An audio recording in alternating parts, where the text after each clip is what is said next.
কিছুদিন আগেই কৌশিক বলেছিল ওর একজন খুব প্রিয় মানুষকে ও খাওয়াতে চায়।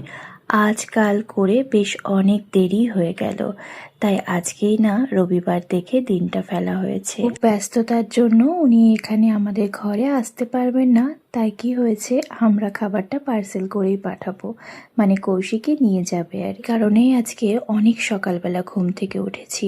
ওই 6:30টার মধ্যে আমার সমস্ত কাজ কমপ্লিট করে রান্নাঘরে ঢুকে পড়েছিলাম।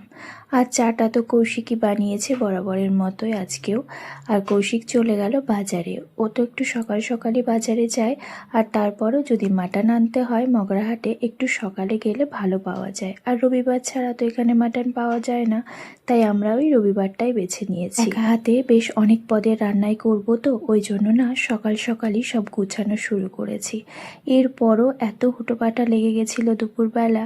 আসলে একা একা তো বুঝতেই পারছো, একজনা থাকলে হয়তো বা একটু হেল্প করলে তাড়াতাড়ি হতো। আমি সমস্ত কিছু গোছাতে গোছাতেই কৌশিক আবার বাজার থেকে চলে এসেছিল। নিচে থেকে ও ডাকছে, আসলে ও আবার চিকেনটা আনতে যাবে। মাটনটা তো একটা বাজারে আনতে যায়, আর চিকেন আবার আর একটা বাজারে। ওই বাবুর স্কুল আছে, ওদিকটায় থেকে আমরা চিকেনটা আনি। জানো তো আমার না নিজের হাতে রান্না করে কাউকে খাওয়াতে ভীষণ ভালো লাগে, আর খুব ভালোবাসি জানো তো খাওয়াতে।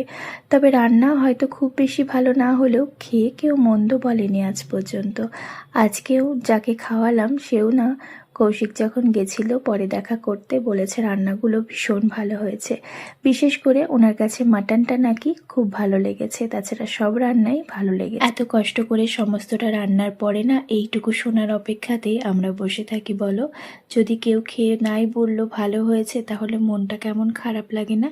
আজকে আমি ভীষণ খুশি, কারণ ওনাকে খাওয়ানোটা আমার সার্থক হয়েছে। স্মৃতি শিকদার দিদিভাই বলেছে তোমার কথাগুলো যেমন মিষ্টি তেমনি তোমার রান্নাগুলো খুব সুন্দর। আমাকে তোমার বন্ধু ভাবলে খুব ভালো হতো।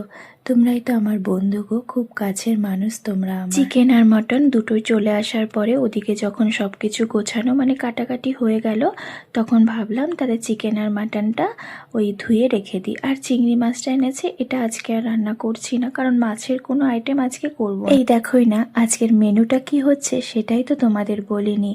আজকের মেনুতে থাকছে আম দিয়ে মটর ডাল, আর তারপর আলু পোস্ত, পটল ভাজা, পোস্তের বড়া, আর চিকেন কষা, মাটনের পাতলা ঝোল, যেটা উনি খেতে চেয়েছিলেন। আমি না আগে মাংসগুলো ম্যারিনেট করে রাখছি, কিছুক্ষণ ম্যারিনেটে থাকলে ভালো হবে। আর আগে তো আমি নিরামিষ পদগুলোই করব, মাংসগুলো পরে করব। সব মশলাই দিয়েছি, যা যা মাংসে দেয় সমস্ত কিছুই দুটো মাংসে দিয়ে ম্যারিনেট করে রেখে দিলাম। আর ওই যে বাবা ছেলে নিচে গেছে, একটা টোটো পেয়েছে, ওরা আবার খেলতে লেগেছে। বেলঘড়িয়া